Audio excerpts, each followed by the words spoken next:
இயேசு கிறிஸ்துவின் நாமத்தினாலே எங்கும் நிறைந்தவர் ஒளியின் சார்பாக வாழ்த்துக்களை தெரிவித்துக் கொள்கிறேன். இந்த காலவெளியிலும் கூட கர்த்தருடைய வேதத்திலிருந்து நாம் சில விஷயங்களை தியானிக்கலாம்.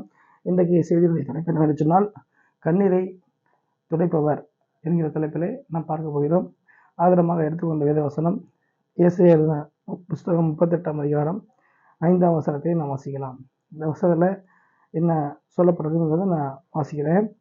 நீ போய் எசேக்கியாவை நோக்கி, உன் தகப்பனாகிய தாவீதின் தேவனாய் இருக்கிற கர்த்தர் சொல்கிறது என்னவென்றால், உன் விண்ணப்பத்தை கேட்டேன், உன் கண்ணீரை கண்டேன், இதோ உன் நாட்களோட 15 வருஷம் கூட்டுவேன்.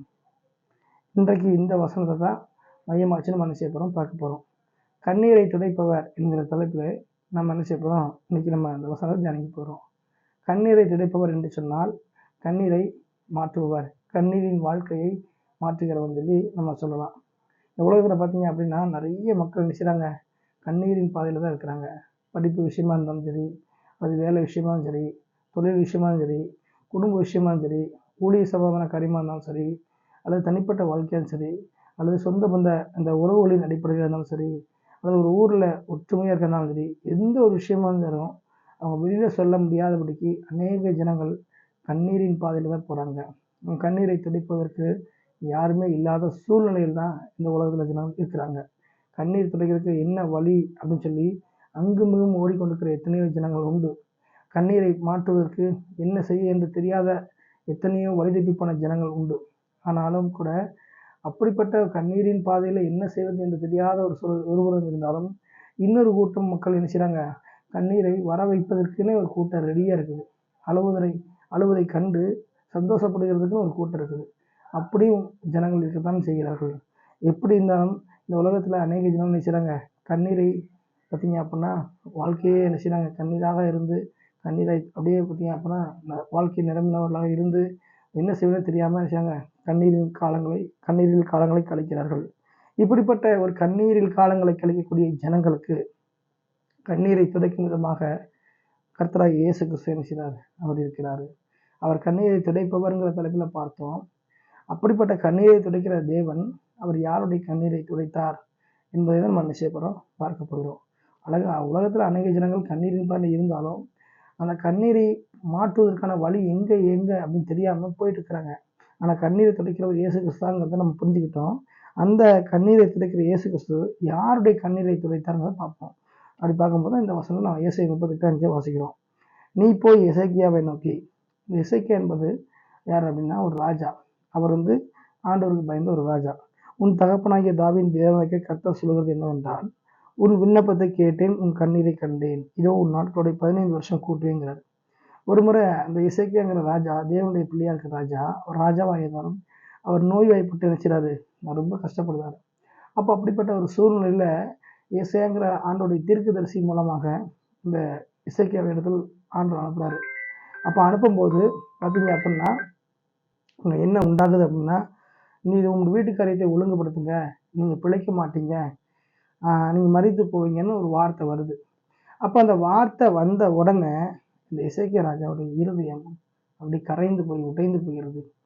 அவன் வாழ்க்கையில் மிகுந்த ஒரு வேதனையை நினைச்சிடான் அவன் பார்க்குறான்.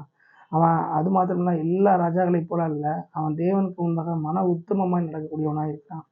அப்போ அந்த வார்த்தை கேட்ட உடனே அவன் மனசு உடைந்து போய் நொறுங்கி போயிருக்கிறான். அந்த வார்த்தையை தீர்க்கதரிசி சொல்லிட்டு அந்த இடத்த விட்டு வெளியில் போகிறாரு. அவருடைய அரண்மனையை தாண்டி கூட போகல.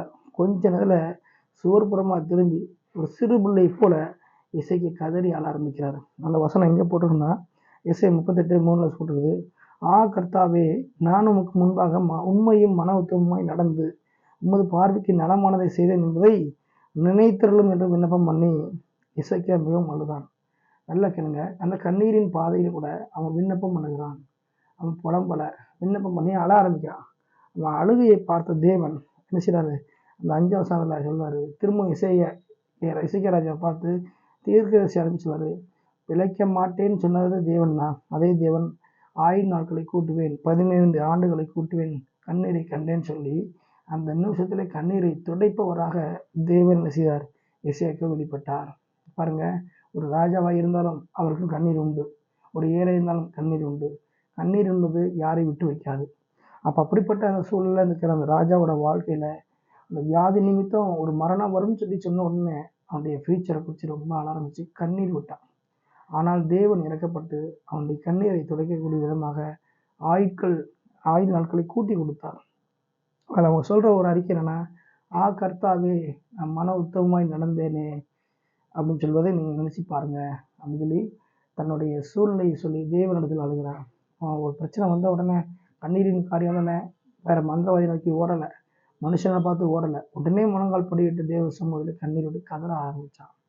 இதை கேட்டுக்கொள்கிற ஒவ்வொரு தேவ பிள்ளைகளும் வாலிப பிள்ளைகளும் சகோதர தெரிந்து கொள்கிற விஷயம் என்னன்னு சொன்னால், பல விதங்களில் பல சூழ்நிலை வச்சு நீங்கள் கண்ணீர் விட்டு அழலாம், வழி தெரியாமல் முழிக்கலாம், அங்கே போனால் நல்லா இருக்கும் இங்கே போனால் நல்லா நீங்கள் நினைக்கலாம். எதையுமே கவலைப்படாதீங்க, நினைக்காங்க. இருந்த இடத்துல முழங்கால் படியிட்டு ஆண்டவரை நோக்கி, ஆண்டவரே என் வாழ்க்கையில் இருக்க கண்ணீரை மாற்றுங்க, என் கண்ணீரை நீங்கள் தொடங்க, இந்த இசைக்க ராஜாவுக்கு ஆண்டவரே மாற்றத்தை உண்டு பண்ணினீங்களே, என் வாழ்க்கையில் கண்ணீரை மாற்றி போடுங்கப்பா அப்படின்னு கேட்கும் பொழுது தேவன் மாறுதலை உண்டு பண்ண வல்லவராக இருக்கிறார். இந்த ஏசியா தீர்க்கதரிசி மூலமாய் அந்த மரண செய்தி சொல்லப்பட்டாலும் கூட அவன் தேவ சமூகத்தில் என்ன செய்கிறான், கண்ணீரோடு நிற்கிறான். அதே போல் வாழ்க்கையில் சில சமயங்களில் ஆண்டவரே சில விஷயங்களை அனுமதிப்பார், சில விஷயங்களில் சில மனிதர்களை அனுப்புவார். அது நம்ம கண்ணீரை கூட உண்டாக்கலாம், வேதனை உண்டாக்கலாம், சில சம்பவங்கள் கூட நடக்கலாம். அப்படிப்பட்ட சூழலிலும் தேவனிடத்தில் தான் நம்ம வந்து செய்யணும், திரும்ப வந்து நம்முடைய அழுகையை செலுத்த வேண்டும். அப்படி அழுகையை நம்ம சொல்லும் பொழுது அழுகை மாற்ற அவர் உள்ளவராக இருக்கிறார். எனவே இந்த செய்தியை கேட்டுக்கொண்டிருக்கிற ஒவ்வொரு தேவ பிள்ளைகளும் வாலிப சகோதர சகோதரிகளும் கண்ணீரை துடைப்பவர் இயேசு கிறிஸ்து என்பதை புரிந்து கொண்டு உங்கள் வாழ்க்கை முன்னேறி ஆண்டோட்ட வரும்பொழுது உங்கள் கண்ணீரை இயேசு கிறிஸ்து மாற்ற வல்லவர் அப்படிங்கிறத நான் இங்கே சொல்லிக்கொள்ள விரும்புகிறேன். எனவே கண்ணீரை துடைப்பவராக இயேசு கிறிஸ்து வந்து உங்கள் வாழ்க்கையை ஒப்புக் கொடுக்கும் பொழுது கண்ணீரை இயேசுக்கு துடைக்கிற தேவன் உங்கள் கண்ணீரை மாற்ற வல்லவராகிறார். தொடர்ந்து இந்த வார்த்தைக்கு ஒப்புக் கொடுத்து தொடர்ந்து கண்ணீரை நீங்கள் ஆனந்த கழிப்பை மாற்றிக்கொள்ள வேண்டும் என்று சொல்லி எங்கும் நிறைந்தவர்களுடைய உங்கள் அனைவரையும் வாழ்த்துகிறது. ஆமென், ஆமென்.